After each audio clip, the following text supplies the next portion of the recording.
प्रसार भारती अभिलेखागार की प्रस्तुति सदाबहार सुनहरे दौर का अनमोल खजाना। हजारों साल नरगिस अपनी बेनूरी पे रोती है, बड़ी मुश्किल से होता है चमन में दीदावर पैदा।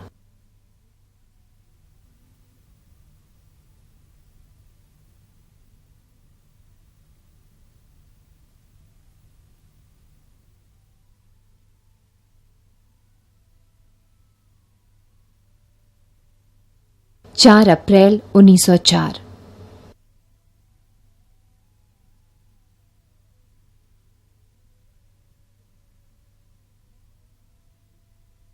शहर जम्मू का मस्तगढ़ इलाका। इसी घर में पैदा हुए थे अमर गायक कुंदन लाल सहगल। पिता अमरचंद सहगल और माता केसर कौर की वो तीसरी संतान थे। अमरचंद के 4 बेटे थे, रामलाल, हजारीलाल, कुंदनलाल और महेंद्रलाल, और एक बेटी थी शकुंतला। सहगल अपनी माता के मधुर स्वर में गाए भक्ति गीत और भजनों को सुनकर बड़े हुए। भी डैडी को स्कूल के लिए कहा जाता था, भी स्कूल जाओ, जैसे सब माँ बाप बच्चों को कहते हैं, used to run away from the house and पता नहीं कहाँ जाते थे, लेकिन थोड़े दिन के बाद फिर लौट आते थे घर। हमारी दादी के साथ वो गाया करते। दादी was a very good singer again, लेकिन उन दिनों में हमारे दादाजी गाने के बहुत खिलाफ थे। तो जैसे ही दादाजी काम पे जाते थे तो मम्मी और मेरी दादी और डैडी दोनों गाया करते थे खूब। Rather she was the one who actually encouraged my father for singing. And वहाँ पे भी भजन और कीर्तन गाने के लिए तो कोई नहीं रोक सकता ना। तो जब भी वो रामलीला आती थी तो दादाजी से परमिशन मिल जाया करती थी कि हाँ भी तुम इसमें परफॉर्म कर सकते हो। उनके उस्ताद जो थे हकीम परशुराम नागर और रामचंद्र वर्मानी। रामचंद्र वर्मानी ने उन्होंने एक्टिंग सिखाई। रामचंद्र वर्मानी खुद अच्छे एक्टर थे, वैसे हकीम परशुराम ही थे। तो फिर पहले ये छोटे छोटे काम करते रहे, फिर इनको सीता का रोल मिला, और जब सीता का रोल उन्होंने इतनी अच्छी तरह निभाया, जो दर्शक थे वो आश्चर्य कर चुके। यहाँ पर दुनिया के महान गायक के.एल. सहगल जी रोल किया करते थे, सीता का रोल किया करते थे, सुना है हमने बुजुर्गों से, और उस धरोहर को हम संभाल कर रखे हुए हैं आज तक। ये ऐसी संस्था है जो कि 100 साल से भी पुरानी है। पिता अमरचंद जम्मू में तहसीलदार थे। नौकरी से रिटायर होकर वो परिवार के साथ जालंधर में बस गए। वहां उनकी हवेली थी। इसी ऊंची हवेली में कुंदन का बचपन बीता। जालंधर में हुआ एक बार। He was grown up, I think around 14-15 years old. तो दादाजी रिटायर हो गए थे तो हवेली में आ गए। तो उनसे कहा गया कि भाई तुम अब करो कुछ, क्या करोगे जिंदगी में, बड़े हो गए हो। तो बहुत जब घर से जोर पड़ा कि दोबारा पढ़ाई शुरू करो, he ran away and where he was no one knew it. पढ़ाई छोड़ने के बाद सवाल आया जिंदा रहने के लिए किसी काम धाम का। नौकरी की तलाश में कुंदन दिल्ली चले आए। वसंत पंचमी के अवसर पर आयोजित एक संगीत सभा में राय साहब राघवानंद गौतम की कोठी में सहगल ने इतने अच्छे गाने गाए कि राय साहब झूम उठे और सहगल को अपने साथ शिमला चलने का निमंत्रण दिया। शिमला में गेटी थिएटर में खेले गए अनेक नाटकों में सहगल ने गीत भी गाए और अभिनय भी किया। इसी प्रकार सहगल शिमला में गायक अभिनेता के रूप में सुविख्यात हो गए। लेकिन इससे भी बड़ी बात यह हुई कि सहगल के अंदर प्रबल आत्मविश्वास जाग गया। उन्हें विश्वास हो गया कि अगर वो जीवन में सफल हो सकेंगे तो केवल अपने गायन अभिनय के बलबूते पर ही। आनंदी प्रसाद कहकर थे, वो हमारे पैट्रन थे क्लब के, और वो थे मैनेजर रेमिंगटन टाइपराइटर कंपनी। तो उनसे कहा कि साहब कहकर साहब इसको कहीं कुछ लगा लो अपने उसमें वर्कशॉप में। उसने कहा कोई बात नहीं, भेज दो। उन्होंने भेज दिया। वहाँ लिस्ट उनका एनरोलमेंट हो गया। तो कहकर साहब ने देखा कि क्या नाम आर्टिस्ट आदमी है, इससे ज़रा थोड़ा सा फ़ायदा उठाओ। कि उनकी लड़की एक सीता थी और एक लड़का अर्जुन था। उसने कहा भाई दिन में सहगल साहब ज़रा वहाँ जाके उनको बाजा सिखा दिया करो। तो इस तरह से उनका गुजारा चलता रहा। एक सीज़न के बाद फिर वो क्या नाम दिल्ली आए, मैं भी दिल्ली आया तो यहाँ कश्मीरी गेट पर दफ्तर था उनका, उस दफ्तर में मैं भी और वो भी साथ साथ थे। गौतम साहब ने कहा कि कैकर साहब ज़रा आप तो कुछ तरक्की कर दो इसकी, कि कुछ बन जाए इसकी ज़िंदगी। उन्होंने उसको सेल साइड में ले लिया। फिर उस तीसरे सीज़न में वो वहाँ से शिमले से चुपचाप चले गए और पता नहीं किसी को इतला नहीं दी कि मैं कहाँ जा रहा। अब काफ़ी दिन हो गए, लोग कहें कि कहाँ चला गया कुंदन, कहाँ चला गया, कुछ पता नहीं। इसके बाद आके जब दिल्ली आए तो हमने एक कृष्णा थिएटर था यहाँ पे चांदनी चौक में, इसके पास फवारे के पास, उसका नाम कृष्णा टॉकीज था। तो उसमें एक कास्ट लगी हुई थी कि मोहब्बत के आंसू एक इसका खेल था, न्यू थिएटर्स का। तो उस न्यू थिएटर के खेल में उसकी कास्ट में कुंदन लाल सहगल भी लिखा हुआ था। हमने कहा ये तो कहाँ पहुँच गए कलकत्ते में। तो जब देखा बड़ा शौक हुआ तो जाके पिक्चर देखी तो वाकई कुंदन लाल थे।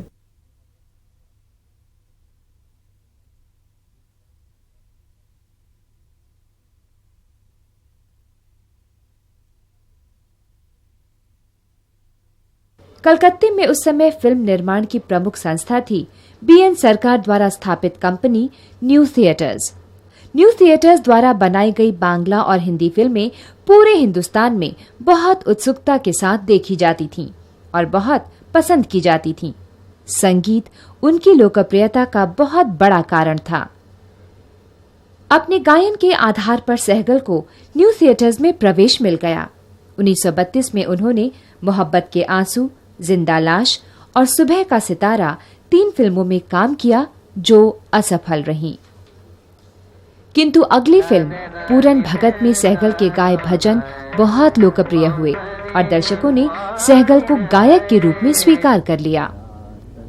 1934 में न्यू थिएटर्स ने अपनी बांग्ला सफल फिल्म चंडीदास नितिन बोस के निर्देशन में हिंदी में बनाई, जिसमें सहगल ने केवल गाने ही नहीं गाए बल्कि प्रमुख पात्र चंडी ठाकुर का अभिनय भी किया।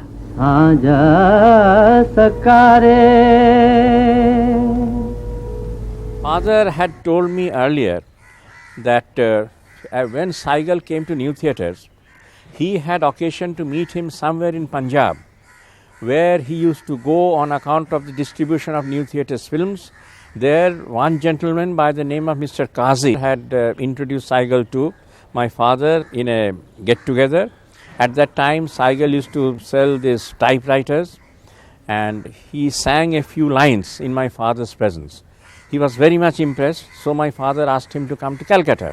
B.N. Sarkar told me that I was very fearful. I had already singers in my New Theatre studio like K.C. Day, Pankaj Malik. How they would react if Saigal was employed in New Theatres. But they did not mind. On the contrary, they worked for K.L. Saigal. Both Pankaj Malik, K.C. Day, Raichan Boral, they nourished K.L. Saigal and made him into a great singer. 1935 में बनी प्रमथेश बरुआ द्वारा निर्देशित हिंदी देवदास ने सहगल को रातों रात superstar बना दिया। न्यू थिएटर की एक तस्वीर आई थी जिसका नाम था देवदास। वो मैं और हमारे एक दोस्त थे दीक्षित, उनके साथ मैं देखने चला गया। मुझे बेहद पसंद आया। तो आपको ताज्जुब होगा कि हमने उस तस्वीर को कुछ 12 दफे देखा। जिन दिनों मैं सुन सकता था तो उन दिनों सबसे ज़्यादा मशहूर चीज़ जो हमारे चारों तरफ थी वो सहगल के गाने थे। देवदास जब आई तो मैं शायद 7-8 साल का था, लेकिन उस वक़्त भी उसके गाने हम छोटे बच्चों को भी याद हो जाते थे।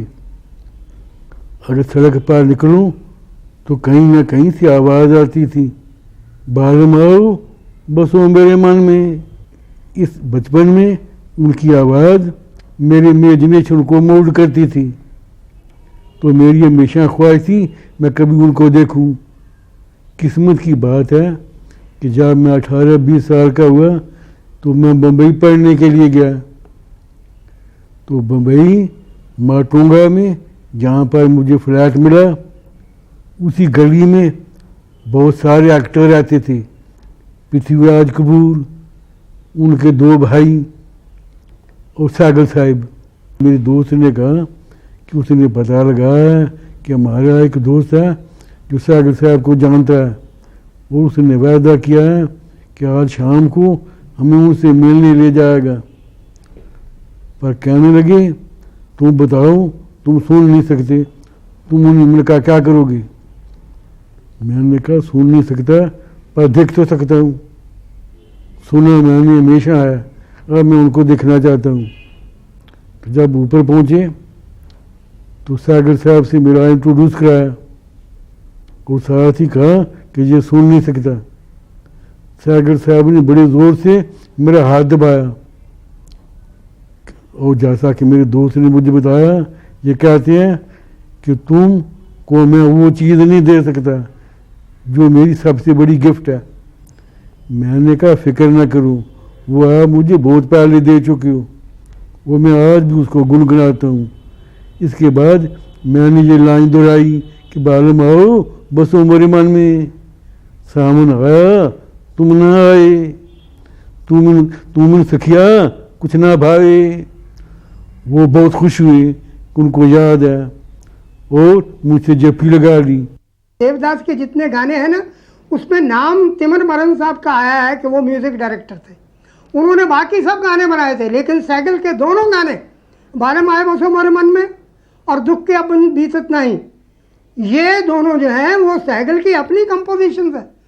और वो आदमी बहुत बहुत बढ़िया था, उनके घर में म्यूजिक का बहुत वो था। ये उन्होंने बैठे बैठे वहाँ मराए थे, क्योंकि जब पिक्चर सुपर हिट हो गई और खबर आई कि दोपहर को एक गाना इसमें डालना है, तो मुझे बुलाया गया कि अभी लिखो। तो मैंने कहा, सैगल साहब को लाइए, मैं लिखता हूँ, ये तर्ज बनाएंगे। तो उसी वक्त बैठ के ये बना था। ना मैं किसी का ना कोई मेरा, छाया चारों ओर अंधेरा, अब कुछ सूझत नहीं।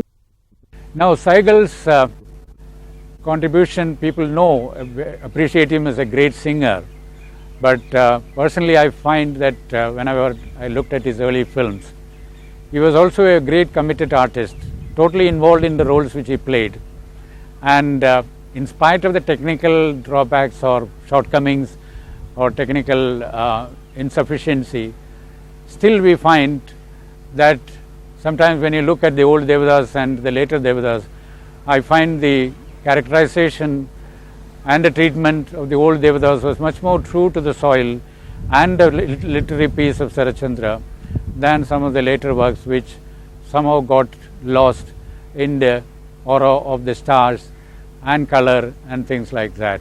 Mr. Shishi Shaha, who owns Hindusthan's recording company, and he came to me and he said, come with me today. Today Mr. Saigal is singing. So I was very much excited because we were all mad out of the name of Mr. K.L. Saigal in those days. And I went with him and I saw Mr. Saigal for the first time. He was singing, recording a Bengali song, which was not a filmy song. It was just an independent song. I think, so far I remember the tune by Shubol Dasgupta. And the first line was Naiba Gumale Priyo Rajani Ekhono Baki, which was a big hit in those days. The great point about Saigal was he was a bilingual artist. Although he was not a Bengali, he had appeared in many of the Bengali films produced by New Theatres. He had spoken the language in Bengali as any Bengali would have done, and also had sung songs in Bengali.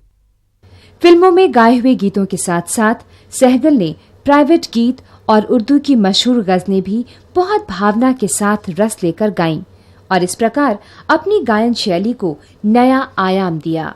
I think Saigal Saab came to the studio in late 1932 and sang two songs, Jhulana Jhulao and Hari Hai Brajraj, and they were instant hits. During that recording and after that, when it became such a thundering success, Saigal refused to convert the initial payment which was made to him of a paltry sum of 25 rupees to a royalty. The royalty conversion came up when the record sold more than 5 lakh copies, and became an instant success all over India. मरहूम KL. Sehgal अपने बारे में कहते थे कि उन्हें इस बात का बड़ा अफसोस है कि उन्होंने रागदारी नहीं सीखी। एक बार वो ज़िंदगी में आफ्ताब मौसीकी उस्ताद फैयाज़ खां साहब के शागिर्द तो हुए, लेकिन तब तक ईश्वर की कृपा से उनका इतना नाम हो चुका था कि सीखने का कोई वक्त ही नहीं था।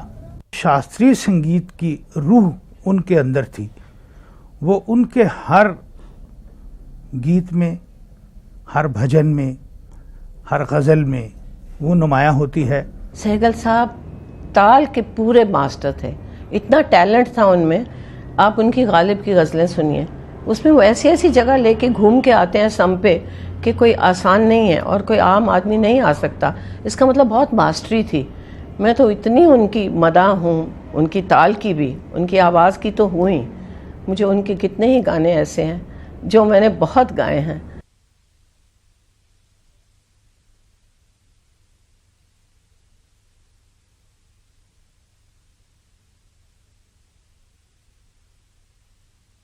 उनकी आवाज़ में जो सोज था उसकी वजह सिर्फ उनका टिम्बर नहीं था, बल्कि वो अपनी आवाज़ को जिस तरह से इस्तेमाल करते थे वो उनकी सबसे बड़ी खूबी थी।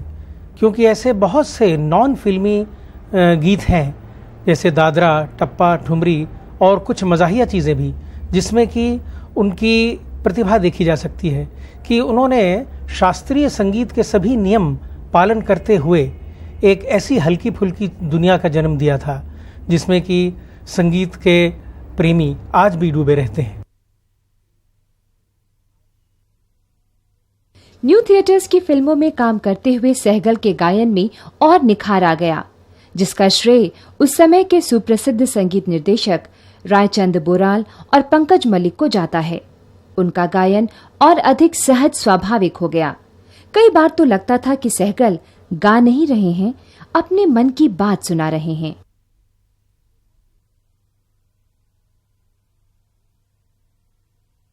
Though he is famous for his songs, you know, in the songs of New Theatres, for example, in the films Chandidas, Devdas, then in Street Singer, the last song Babul Mora, then President, Dharti Mata, Dunia, Rang Rangeli, and so on and so forth. There is no end to his songs.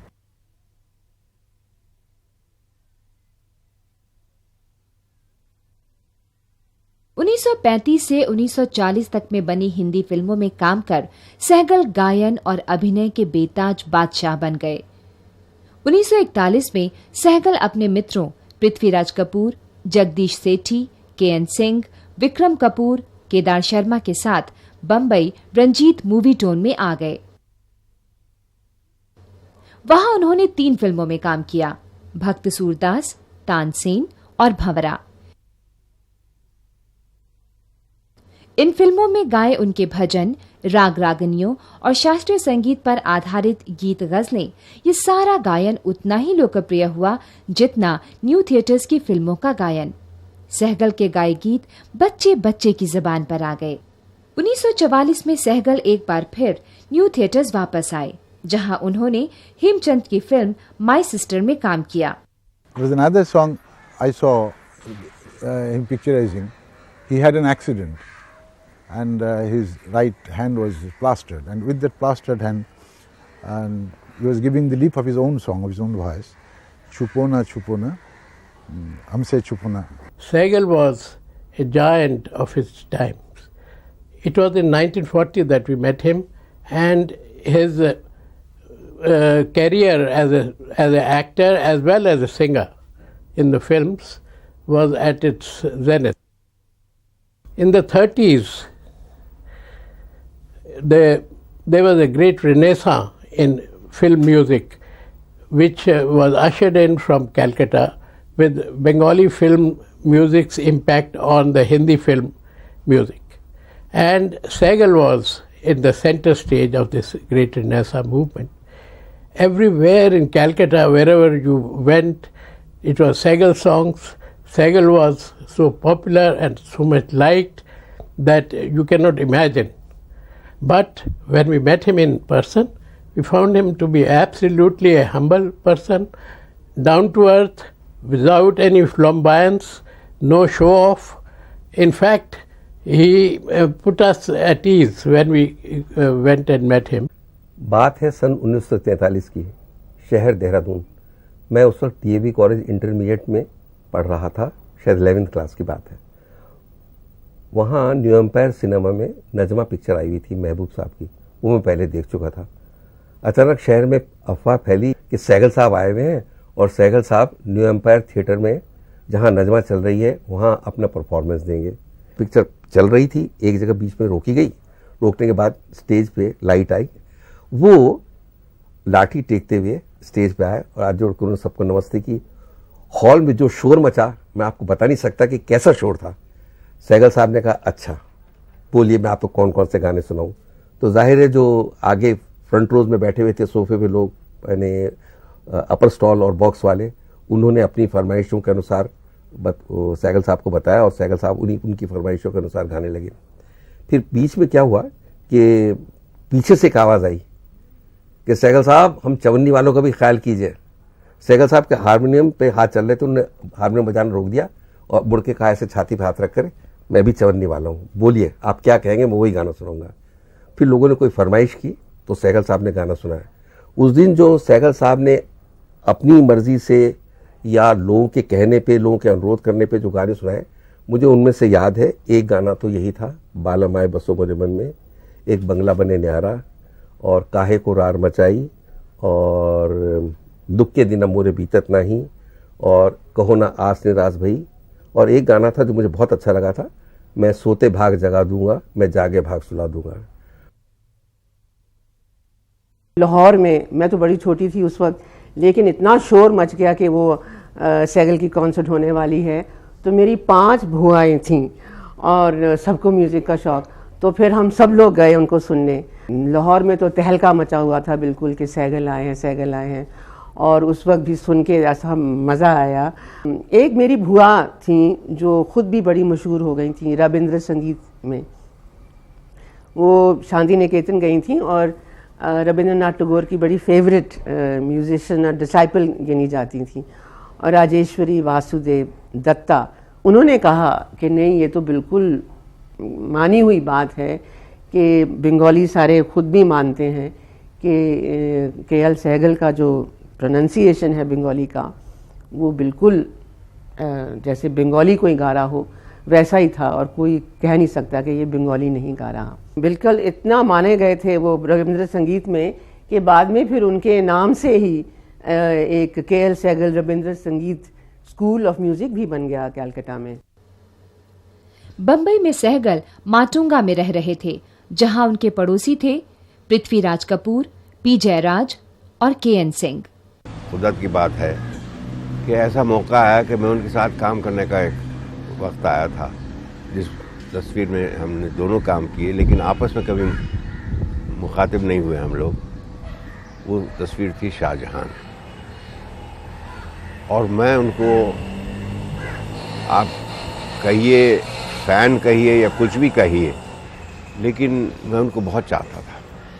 तो हमारे पड़ोस में रहते थे मटुंगा में उस वक्त, और फिर मैंने कहा कि भाई मेरा फ़र्ज़ है कि मैं इनकी कोई खिदमत करूं। तो जब शूटिंग होती थी तो मैं उनके कपड़े उपड़े पहनाता था। तो उनके गाने से ज़्यादा उनके मुकालमे मुझे बहुत पसंद है। जैसे दाने दाने पे यानी लफ्ज़ इस तरह उनका तलफ़ुज़ था, साफ तलफ़ुज़। तो मैं रिकॉर्डिंग रूम में बैठता था और उनके डायलॉग सुनता था। ऐसा कोई फनकार मुकम्मल नहीं आया, नगमों का बरसता हुआ बादल नहीं आया। संगीत के माहिर तो बहुत आए हैं लेकिन दुनिया में कोई दूसरा सहगल नहीं आया। सहगल साहब को कुदरत की देन थी, उनकी आवाज़ में जो असर था, जो दर्द था, जो सोच था, जो मेलोडी थी, वो दूसरे को नसीब नहीं हुई। स्वास्थ्य लाभ के लिए सहगल 25 दिसंबर 1946 को अपने घर जालंधर के लिए रवाना हुए। मैं उनको स्टेशन ले गया, उनको कंपार्टमेंट में वो सब बाकायदा सा हो गया इंतज़ाम। वो बात जैसे मैं बैठा हूँ ना, ये प्लेटफॉर्म है, ये पीछे गाड़ी है, समझ गए ना। तो मैंने कहा साइकिल अंदर हो जाएगा, नहीं किचन यहीं बैठूंगा। तो बैठे रहे, तो मैं खड़ा था, गाड़ी चल पड़ी, गाड़ी गई और मैं खड़ा रहा वहीं पर जब तक मुझे भी नज़र आए वो, क्योंकि वो बॉम्बे सेंट्रल की गाड़ी जो है वह यूँ जाती ज़रा से, तो नज़र आई मुझे थोड़ी कुछ 200-250 गज तक। बस जब चले आए मैं घर, तो बाद में फिर उनका ख़त आया, वो जो मैंने अभी बताया था जो आपको कि रुखसत के वाक़यात यहाँ तक तो याद है, देखा किए तुम्हें हम जहाँ तक नज़र गई।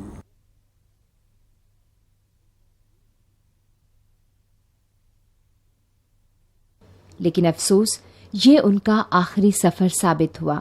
जमाना बड़े शौक से सुन रहा था, हम ही सो गए दास्तां कहते कहते। 100 years किसी स्टार को किसी ने इतना याद कभी नहीं किया। आप पूरी हिस्ट्री देखिए, इसी कलाकार चाहे सुना हो नहीं सुना, आजकल के लोग जो 30-35 के नाम सुना है उन्होंने, कुंदन लाल सहगल कहते हैं, जब सुनते हैं गाना मतलब क्या कुछ तो है इसमें, या पर्सनल सुनाओ या महफिल में सुनाओ या उनके गाने गाए हुए सुनाओ, इसके लिए मैं कहता हूँ कुछ तो है, आवाज़ में कुछ है, वो दर्द हो लोग ऊपर वाले ने दिया था। उनकी शख्सियत हमारे दिल में है और ऐसी शख्सियत है कि जिसे जम्मू वालों को फ़ख्र है। और अब 100 साल हो रहा है उनकी पैदाइश को, और मेरा ख्याल है कि हर जम्मू वाले को एक मौका मिला है कि वो बताएं कि हमारा जो सपूत था यहाँ का, उस पर हमें कितना गर्व है। Immortality rises not from his being a great singer, but because the way he developed it to being that singer. Because he leaves behind a strange impact. And it's that impact that makes people worried about him and want to know more and more and more. I think this is a very rare phenomenon in our music.